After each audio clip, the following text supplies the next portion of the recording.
Je pense que le fil conducteur qui vous mènera au travers de toutes ces œuvres ici présentées, des sculptures, c'est juste la vie, une naissance, le cours de la vie, l'évolution, les changements.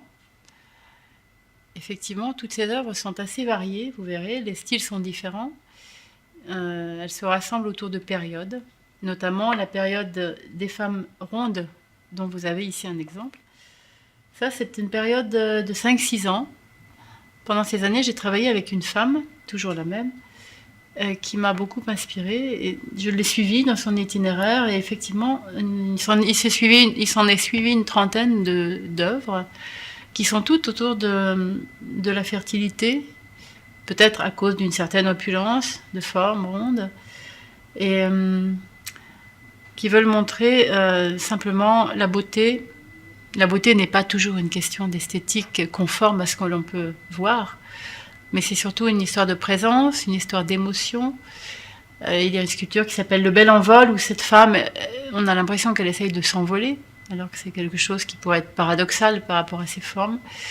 Et donc c'est une histoire qui se trame autour de la vie, autour de tout ce qu'on peut imaginer, avec toutes ces contradictions.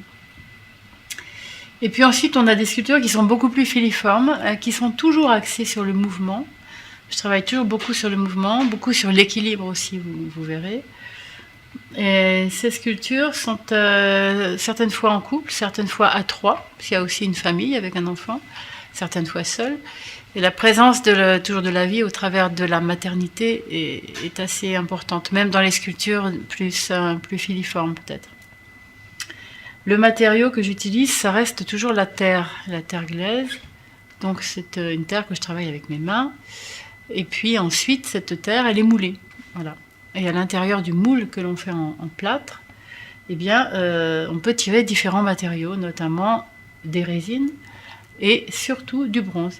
Donc là, après, il s'agit d'un travail en fonderie d'art. Donc moi, je n'interviens que très peu dans cette partie du travail. Je vais à la fonderie, je suis les équipes, mais là, il s'agit de figer l'œuvre dans un matériau qui sera pérenne, comme le bronze, puisque le bronze vieillit très bien avec le temps. Donc voilà, il prend une couleur, il prend une pâte, qu'on appelle nous la patine. Vous verrez de très différents exemples de couleurs dans les pièces présentées. Alors l'autre matériau qui est présent ici dans l'exposition, c'est la résine polymère, qui est moins noble, mais avec laquelle on peut faire beaucoup de choses qui sont surtout beaucoup plus légères au niveau du transport. Donc pour les manifestations, c'est un avantage. Et on peut aussi travailler beaucoup sur des couleurs, très variées d'ailleurs. La dernière sculpture que j'ai faite est vraiment très récente, puisqu'on l'a terminée 2 jours avant de mettre en place chez vous l'exposition. C'est la femme qui se trouve à l'entrée de votre restaurant, self-service en bas. Et celle-ci, elle est travaillée, vous verrez, avec des matières un peu différentes. Donc c'est une nouvelle période aussi de mon travail, où je fais appel à des matières plus minérales, voilà, dans les traités, que par exemple la pièce qui est ici, qui a une facture plus classique, plus tendue peut-être. Donc je pense que c'est un très beau lieu qui est très approprié justement pour accueillir ces différentes œuvres. Il y a dans cette exposition 6 monuments. Ce que l'on entend par un monument sont des sculptures qui excèdent les 1,50 m de haut à peu près. En l'occurrence, vous avez à l'extérieur une statue du pape Jean-Paul II, qui elle fait à peu près 3 mètres de haut. Et ensuite, lorsqu'on retourne au niveau de l'entrée principale, vous avez une autre sculpture qui fait 2,50 m, qui représente une femme avec une grande robe qui tourne, qui s'appelle la Valnoulaise, et puisque c'est une Italienne, habitante du Valnoule.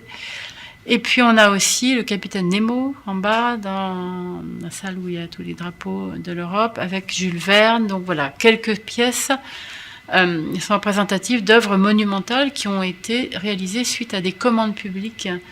Donc ça, c'est une partie très particulière de mon travail. Juste un petit clin d'œil sur ce savoir-faire un peu spécifique, où là, je travaille à partir d'une maquette qui d'ailleurs que vous verrez, puisqu'il y a la maquette du Jean-Paul II qui se trouve également présentée chez vous, et la maquette également de Charles de Gaulle. Donc, à partir d'une maquette, en général d'1 mètre, je réalise donc l'œuvre qui peut aller jusqu'à 3 mètres, peut-être même quelquefois plus, en me basant fidèlement sur la maquette, mais toujours en travaillant à partir de terre glaise, cette terre est montée sur une armature métallique très solide.